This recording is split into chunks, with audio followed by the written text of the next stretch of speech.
오늘 본문에서 여러분 눈에 띄는 구절이 16절이죠. 이 16절 말씀은 이단들 또 과거에 소위 좀 건전하지 못한 부흥사들 이런 사람들이 자주 사용했던 그런 구절이고 최근에 신천지 이단이 즐겨 사용했던 그런 구절입니다.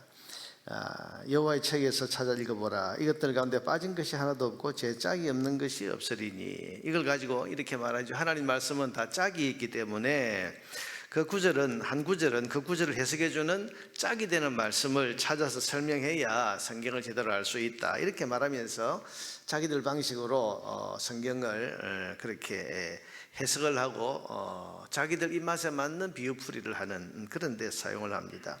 일부 목사님들 중에서도 이 말씀의 정확한 뜻을 잘 이해를 하지 못하는 가운데 말씀에는 짝이 있다 이런 말을 쉽게 하는데 여러분 이것도 아주 잘못된 그런 해석이라고 할 수 있습니다. 만약 그렇게 해석을 하면 여러분 17절은 어떻게 이해를 해야 되겠습니까? 10절 여호와께서 그것들을 위하여 제비를 뽑아 하나님 말씀을 위해서 제비를 뽑았다. 그의 손으로 줄을 띄어 그 땅을 말씀들에게 나누어 주었다. 그 말씀들이 영원히 대대 거기에 거한다. 이게 이해가 안 되고 말이 안 되는 그런 해석입니다. 여러분 전형적인 이단들의 성경 해석 방법은 바로 이런 거죠. 문맥을 무시하고 한 구절만 가지고 자기들이 말하고 싶은 것을 주장하는 그런 방식인데 이 성경을 아주 잘못 해석하는 그런 모습입니다. 자, 그럼 16절의 이 뜻이 뭔가? 이것은 방금 우리가 읽은 34장 전체를 읽어보면 잘 알 수가 있는데 여러분 1절에 가서 한번 보시면 이 34장은 무슨 말씀입니까? 세상 열국에 대한 심판의 말씀입니다. 1절에 보니까 열국이여 너희는 나와 들을지어다 민족들이여 귀를 기울일지어다 땅과 땅에 충만한 것 세계와 세계에서 나는 모든 것이여 들을지어다 전 세계 모든 열방 모든 나라를 향해서 들을지어다 하면서 2절에 대저 여호와께서 열방을 향하여 진노 세상에 대해서 진노하시고 그들의 만군을 향하여 분내사 그들을 진멸하시며 살육당하게 하셨은즉 세상 모든 나라와 존재들에 대한 심판을 지금 말씀하시는 그런 내용입니다. 그래서 1절에서 4절까지 내용은 세상 모든 나라가 하나님의 진노의 심판을 받는 대상이라는 것을 말씀하고 있는 그런 내용입니다. 특별히 여러분 5절부터는 여호와의 칼이 하늘에서 족하게 마셨은즉 보라 이것이 에돔 위에 내리며 진멸하시기로 한 백성 위에 내려 그를 심판할 것이라. 에돔 그 심판받는 세계 모든 나라들 가운데에서 에돔을 특별히 말씀하시면서 그 에돔 땅이 비참하게 심판받는 모습을 말씀하시는 장면이 5절에서부터 7절까지입니다. 그러니까 여러분 세상 모두가 다 심판받는데 그 가운데 얼마나 이 심판이 무서운 것인가를 에돔이라고 하는 한 땅을 가리키면서 여기가 이렇게 비참하게 황폐하게 될 것이다 그런 말씀이죠. 그래서 이어지는 8절부터는 그 에돔 땅이 얼마나 황폐하게 변할 것인가를 설명하시는 내용인데 자 이것이 8절을 보세요. 이것은 여호와께서 보복하시는 날이요 시온의 송사를 위하여 신원하시는 해라. 에돔의 시내들은 변하여 역청이 되고 그 시냇물이 흐르는 그곳이 역청 뻘구덩이 같은 그런 것이 되고 그 티끌은 유황이 되고 그 땅은 불붙는 역청이 되며 낮에나 밤에나 꺼지지 아니하고 그러니까 완전히 황폐하게 되는 거죠. 그러니까 황무지가 되는 겁니다. 얼마나 황폐하게 될 것인가를 설명하는 중에 온갖 종류의 들짐승들이 열거됩니다. 여러분 9절부터 보면 방금 읽었고 여러분 11절부터 보면 10절을 보세요. 낮에나 밤에나 꺼지지 아니하고 그 연기가 끊임없이 떠오를 것이며 세세에 황무하게 될 것이다.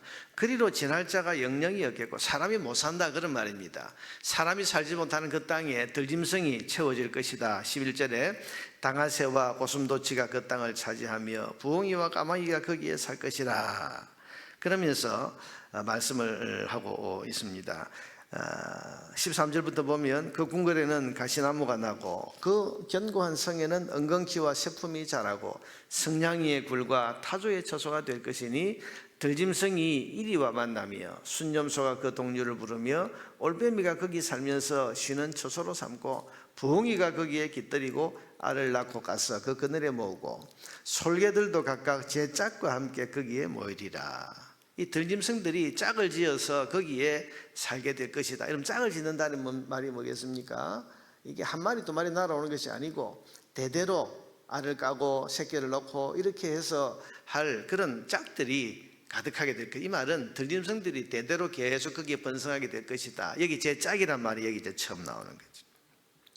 그리고 이어지는 말씀이 16절입니다. 너희는 여호와의 책에서 찾아 읽어보라. 이 여호와의 책이란 것은 지금 이사야가 기록하고 있는 이사야서 말씀을 그때가 되면 자세히 읽어보라, 그런 말입니다. 이사야서를 지금 예언하는 이 말씀들을 잘 읽어보면 어떻다는 거죠? 이것들 가운데 빠진 것이 하나도 없고, 여기서 말하는 이것들이 뭡니까? 여기 나오는 이 들짐승들, 열거한 쭉 방금 열거한 들짐승들 가운데서 빠진 것이 하나도 없다. 말은 이 들짐승들이 하나도 빠짐없이 다 그 황폐한 땅에 사는 것을 보게 될 것이다, 그런 말이고, 제 짝이 없는 것이 없으리니, 이것은 그 들짐승 중에 짝이 없이 지내는 들짐승이 없이 무수히 번성할 것이다, 그런 말이고, 그래서 이는 여호와의 입이 이를 명하셨고 그의 영이 이것들을 모으셨습니다. 이렇게 들짐승들을 다 하나님께서 모아서 사람이 사라진 그 땅에 들짐승이 짝을 지어서 다 그렇게 살게 하실 것이다, 그런 말씀입니다. 그래서 여러분 이어지는 17절이 이렇게 해석이 됩니다. 여호와께서 그것들을 위하여, 그것들은 그 들짐승들을 위해서 제비를 뽑으시고 그 손으로 줄을 띄어 그 땅을 그것들에게 나누어 주셨으니, 이것은 뭡니까? 하나님께서 과거에 이스라엘 백성들 토지를 이렇게 나누어 주는 것처럼 들짐승이 각각 살 수 있는 그런 땅을 하나님이 이렇게 배정을 해 주셔가지고 그들이 영원히 차지하며 대대로 거기에 살리라. 들짐승이, 사람이 살지 못하고 들짐승이 대대로 살게 된다. 그 정도로 그 에돔 땅이 황폐하게 된다. 무엇의 결과로? 하나님의 심판의 결과로 그렇게 될 것이다, 이런 말입니다. 그러니까 여러분, 우리가 말씀이 짝이 있다 이런 것이 이 문맥을 따라 읽어보면 이게 말이 맞지 않는 내용이에요.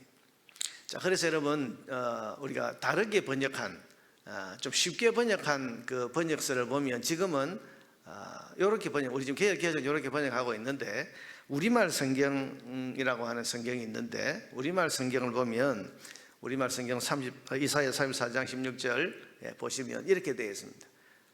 여호와의 두루마리를 자세히 읽어보라. 이 짐승들이, 이것들이라고 않고 아예 이 짐승들이라고 번역을, 모두 기록되어 있을 것이고 짝이 없는 것이 하나도 없을 것이다. 주께서 친히 입으로 명령하여 이 짐승들을 모으실 것이기 때문이다. 그분이 그 짐승들을 위해서 제비를 뽑으시고 이렇게 되어 있죠. 그 땅을 그들이 영원히 차지하고 거기에 대대로 살게 될 것이다. 이렇게 우리말 성경에 이렇게 번역을 했고, 표준 세번역이라고 하는 번역을 보면 이렇게 되어 있습니다. 주의 책을 자세히, 이건 표준 세번역 번역입니다. 책을 자세히 읽어보라. 이 짐승들 가운데, 이것도 이 짐승들이라고 번역했죠.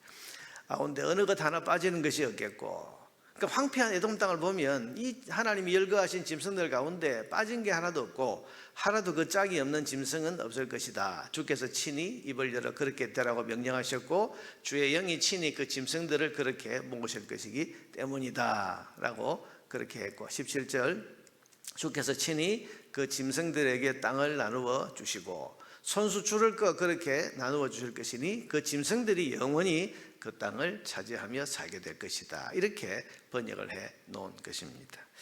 여러분, 그러니 혹 지금까지 우리가 이제 교회 생활을 하시면서 과거에 우리가 뭐 이런저런 집회나 또 이런저런 어떤 뭐 부흥회나 이런 데서 말씀이 짝이 있다, 그러니 말씀은 말씀으로 풀어야 된다, 여러분 이렇게 혹 기억하는 것이 있다면 그게 성경 해석을 잘못해서 그렇게 한 것이구나, 이렇게 해서 오늘부로 그런 생각들을 다 이렇게 좀 지우면 좋겠다, 그런 말씀을 드립니다. 자, 여러분, 결국 오늘 이 이사야 34장의 말씀은 뭡니까? 결국 이 말씀은 세상은 다 하나님의 심판 아래 놓여 있고 그 심판은 누구도 피할 길이 없고, 또 지금은 에돔처럼 번영을 자랑하지만은 이 번영은 결코 영원하지 못하다는 것을 말씀하시는 내용인 것입니다.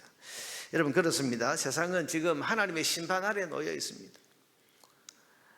이 심판은 어느 나라, 어느 민족도 피할 수가 없고 스스로의 힘으로 벗어날 수도 없습니다.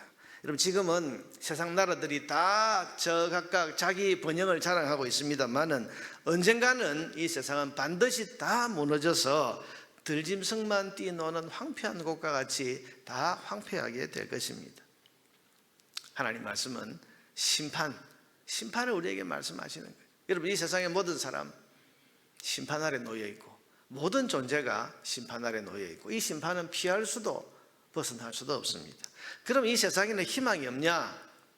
그게 아닙니다. 세상에 없는 희망이 하나님 안에는 있다는 말씀을 내일 이어지는 35장에서 하시는 겁니다. 그래서 35장 1절만 보면 광야와 메마른 땅이 기뻐하며 사막이 백합화같이 피어 즐거워하며 무성하게 피어 기쁜 노래로 즐거워하며 레바논의 영광과 갈멜과 샤론의 아름다움을 얻을 것이다. 그것들이 여호와의 영광 곧 우리 하나님의 아름다움을 보리로다. 무슨 이야기입니까? 오늘 34장에서 온 세상에 피할 길이 없는 그런 심판을 말씀하신 뒤에 이어지는 내일 말씀은 하나님 안에는 그러나 구원이 있고 하나님이 주시는 구원 안에는 우리의 소망, 희망이 있다. 이 말씀을 이어서 하시는 겁니다. 그래서 내일 살펴보겠습니다. 여러분, 이렇게 전개되는 이 말씀은 우리들에게 큰 교훈을 줍니다. 그것은 절망이 먼저 나오고 하나님의 구원이 나오지 않습니까? 이것은 세상에 대해 절망해야 영광스러운 하나님 나라를 사람이 붙들 수 있다는